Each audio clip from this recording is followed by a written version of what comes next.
Welcome to Math Talk 23. Today we are going to learn Chapter 1, Exercise 1.6, 10th question. If f of x is equal to 2x square and g of x is equal to 1 by 3x, then we have to find f of g. So, first one the f of g is equal to f of g of x. So, first one the g of x கொடுத்திருக்காங்க. f of x கொடுத்திருக்காங்க. So, f g of x என்னது 1 by 3x. So, நான் அப்படியே எழுதிட்டேன். So, இல்லைனா இங்கே தனியாக f of x, g of x எடுத்து எழுதி போடுங்க. So, f of 1 by 3x. Next வந்து f. f என்னது 2. So, அந்த 2 அப்படியே எழுதிட்டு x என்னது x square. So, இது என்ன பண்ணணும் 1 by 3x.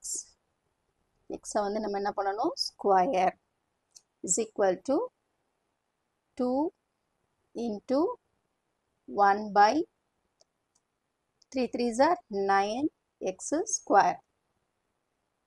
So 9x square is equal to multiply பண்ணா நமக்கு என்ன வரும் 2 by 9x square.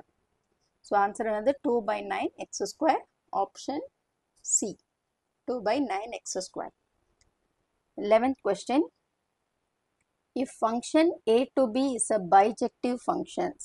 So bijective function என்னது 1 to 1 function and on to function. Bijective function 1 to 1 on to functions இருக்கும். And if n of b is equal to 7, then n of a is equal to n of b வந்து 7 சொல்லியிருக்காங்க. அப்போ n of a என்னவா இருக்கும்? So இப்போ for example இங்கே வந்து numbers எதுவுமே அவங்க கொடுக்கல. ஸோ நானா வந்து ஒரு செட்ஸ் எடுத்துக்கிறேன். A, B. ஸோ இங்கே வந்து நான் 1, 2, 3, 4 ஏதாவது ஒரு நம்பர் எக்ஸ் ஒய் ஜெட் இல்லை 1, 2, 3, 4.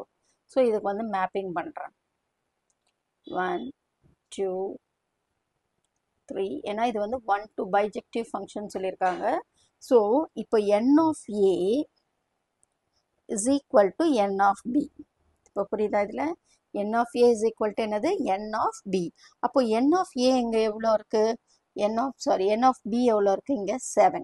அப்போது n of A என்னவா இருக்கும் 7ஆக தான் இருக்கும். n of Bன்றது 7ன்றனால இதுவும் வந்து 7ஆக தான் இருக்கும். So the answer is 7A. புரிஞ்சிச்சா?